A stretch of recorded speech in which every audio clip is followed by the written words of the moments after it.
সাৱধান, কিম জঙে প্ৰশ্ন সুধিলে বেয়া পাবই। এই কথাটো কোৱাৰ কাৰণে আপোনাৰ ওপৰত আইনমত ব্যৱস্থা হ'ব পাৰে। মই এতিয়া মেজিষ্ট্ৰেটক কৈ দিওঁ আপোনাৰ ষ্টেটমেণ্ট লওক, তেনেকৈ নক'ব। কা সন্দৰ্ভত হিমন্তক প্ৰশ্ন সোধাৰ বাবে NB নিউজৰ নিজামুদ্দিন আহমেদ নামৰ এজন সাহসী সাংবাদিকক ভাবুকি। হিমন্তৰ ধমকিৰ মাত্ৰ এঘণ্টাৰ ভিতৰতে চাকৰি হেৰুৱালে সাংবাদিকজনে। অসমৰ ৰজা আখ্যা পোৱা হিমন্তৰ উক্ত ঘৃণনীয় কৰ্মৰ প্ৰতিবাদ কৰিবলৈ সাহস নহ'ল NB নিউজৰ মালিক অতনু ভূঞা আৰু আন সংবাদ প্ৰতিষ্ঠানৰ। ভয় ভাবুকিৰে অসমৰ ৰাইজৰ মুখ বন্ধ কৰা হিমন্ত বিশ্ব শৰ্মাক অত্যাচাৰী শাসক আখ্যা। অৱশ্যে এই পোষ্টটোত এটা কথা ভুল লিখিছে, হয়তো NB নিউজৰ মালিক নহয়, মুখ্য সম্পাদকহে অতনু ভূঞা। দিগন্ত গগৈ নামৰ এটা একাউণ্টৰ পৰা লিখিছে, তেখেতে বিধানসভাতেই ঘোষণা কৰা নাছিল জানো মই স্বেচ্ছাচাৰী বুলি। ইয়াক গণতন্ত্ৰৰ চতুৰ্থ স্তম্ভ বুলি কয় নে কৰ্তৃপক্ষক চৰকাৰৰ ভৰি চেলেকা বুলি কয়? নাগৰিকত্ব সংশোধনী আইন অৰ্থাৎ কাৰ বিৰুদ্ধে প্ৰশ্ন সুধি চাকৰি গ'ল NB নিউজৰ এজন সাংবাদিকৰ চাকৰি গ'ল হিমন্ত বিশ্ব শৰ্মাৰ ধমকিত। হিমন্ত বিশ্ব শৰ্মাৰ এটা ধমকিত নিউজ চেনেলৰ মালিক বাধ্য হ'ল সংবাদকৰ্মীজনক অব্যাহতি দিবলৈ। নিৰ্দেশ প্ৰদান কৰা হ'ল সেই সাংবাদিকজনক আই কাৰ্ড আৰু লগো প্ৰদান কৰিবলৈ। এই সকলোবোৰ চৰ্চা চলিছে এতিয়া সামাজিক মাধ্যমত, ফেচবুকত, ছ'চিয়েল মিডিয়াত চৰ্চা চলিছে।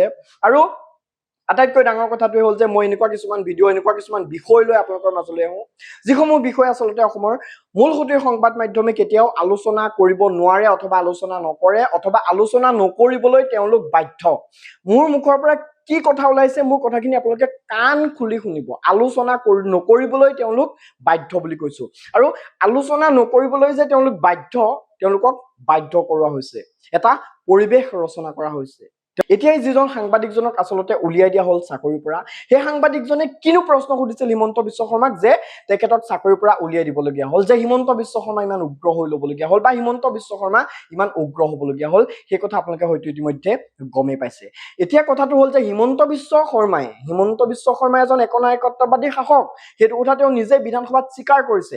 কিন্তু এই একনায়কত্ববাদী শাসকজনৰ বিৰুদ্ধে এতিয়া মাত মাতিবলৈ কাৰো সাহস নাই। সেই একনায়কত্ববাদী শাসকজনৰ বিৰুদ্ধে এতিয়া এজন মানুহৰ বাদে মাত মাতিবলৈ কাৰো সাহস নাই। আৰু মই বিশেষকৈ সংবাদ মাধ্যমৰ কথা কৈছোঁ, যিসকল আচলতে আমাৰ সাংবাদিক বন্ধু, সাংবাদিকসকলে আচলতে নিউজ চেনেলটোৰ মালিকৰ কথা বাদ দি সাংবাদিকসকল একগোট হোৱাৰ কিন্তু সময় আহি পৰিছে।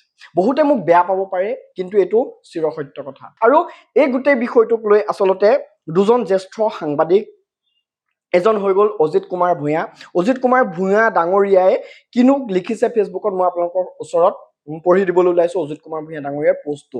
কমলপুৰত এজন সাংবাদিকে মুখ্যমন্ত্ৰীক কা আন্দোলন সন্দৰ্ভত কেৱল প্ৰশ্ন কৰাৰ বাবে মুখ্যমন্ত্ৰীয়ে ধমকি দিলে আৰু সন্ধিয়া মালিকপক্ষই সাংবাদিকজনক চাকৰি এৰিবলৈ নিৰ্দেশ দিলে। কেৱল অত্যন্ত স্বেচ্ছাচাৰী শাসনতহে এই ঘটনা সম্ভৱ। কাৰো প্ৰশ্ন সোধাৰ অধিকাৰ নাই, কাৰো মাত মতাৰ অধিকাৰ নাই। লগতে সেই বিশেষ সংবাদ প্ৰতিষ্ঠানটোৰ প্ৰতি আমাৰ প্ৰশ্ন, কি কাৰণে সাংবাদিকজনক চাকৰি এৰি যাবলৈ নিৰ্দেশ দিয়া হ'ল? এয়াই নেকি আজিৰ সংবাদ মাধ্যমৰ অৱস্থা?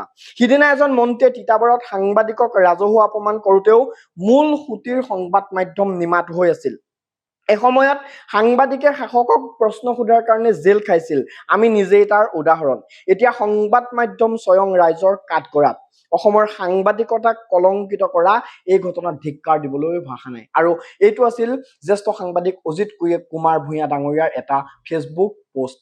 আৰু মই এতিয়া আপোনালোকৰ ওচৰত পঢ়ি দিবলৈ ওলাইছোঁ আৰু এজন জ্যেষ্ঠ সাংবাদিক, যিজন সাংবাদিকক হয়তো বহুত মানুহে চিনি পাব নাপাব পাৰে, এখন চিনাকি মুখ নহ'ব পাৰে, কিন্তু জনাসকলে তেখেতক ভালদৰে জানে। আৰু সেইজন জ্যেষ্ঠ সাংবাদিক ললিত গগৈ ডাঙৰীয়া এটা পোষ্ট মই পঢ়ি দিবলৈ ওলাইছোঁ। ললিত গগৈ ডাঙৰীয়াই ফেচবুকত লিখিছে, শিৱসাগৰ নে যোৰহাটত কাৰ বিৰুদ্ধে হেজাৰ মানুহ ৰাজপথলৈ ওলাই অহা বুলি কোনোবা সাংবাদিকে মুখ্যমন্ত্ৰীক প্ৰশ্ন কৰাক লৈ ধমক খালে। অখিল গগৈৰ মতে প্ৰশ্নকৰ্তা সাংবাদিকজনক আৰক্ষীয়েও হাৰাশাস্তি কৰিছে, ইয়াত আচৰিত হ'বলগীয়া একো নাই। আগতেও মুখ্যমন্ত্ৰীয়ে প্ৰশ্নকৰ্তা সাংবাদিকক আপোনাৰ মাছ কমিউনিকেশ্যনৰ ডিপ্ল'মা আছেনে নাই, সাংবাদিক হ'বলৈ ডিগ্ৰী ডিপ্ল'মা নালাগে নেকি বুলি জবাবদিহি কৰিছিল। প্ৰশ্ন সোধাৰ বাবে আপোনাৰ মালিকক কম বুলি সাৱধানবাদী শুনাইছিল। নিজৰ স্থানত মুখ্যমন্ত্ৰী ঠিকেই আছে, ক্ষমতা আছে বাবে নিজৰ ক্ষমতা প্ৰদৰ্শন কৰিছে। তোকহে গালি দিছে, মোৰ কি আহে যায় ভাৱত থকা সাংবাদিকসকলৰ মাজত একতা নাই যেতিয়া সেই সুবিধা পাবই। ঐক্যবদ্ধভাৱে নিজৰ ক্ষমতা দেখুৱাব লাগিব। ঐক্যবদ্ধভাৱে নিজৰ ক্ষমতা দেখুৱাব লাগিব।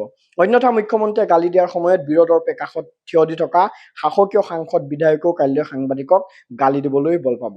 মুখ্যমন্ত্ৰী বাদেই কুকুৰ আলিৰ দৰে বহুৱা এটাইও দেখোন সাংবাদিকক আজিকালি গালি দিয়ে। এয়া নিজৰ কৃতকৰ্ম আৰু আশৈ দিয়াৰ ফল। এজন সাংবাদিকৰ প্ৰতি এনেধৰণৰ পোষ্ট লিখিবলগীয়া হৈছে। এজন সাংবাদিকে অন্য এটা সংবাদ মাধ্যমৰ মালিকক উদ্দেশ্য কৰি বা অন্য এটা সংবাদ মাধ্যমক উদ্দেশ্য কৰি এনেধৰণৰ কথা লিখিবলগীয়া হৈছে। আৰু গণতান্ত্ৰিক দেশ এখনৰ ওচৰত বা গণতান্ত্ৰিক দেশ এখনত আচলতে এই ব্যৱস্থাটো ভাললৈ গৈ আছে নে কাললৈ গৈ আছে সেই কথা জনাসকলে নিশ্চয় অনুভৱ কৰিব পাৰিছে।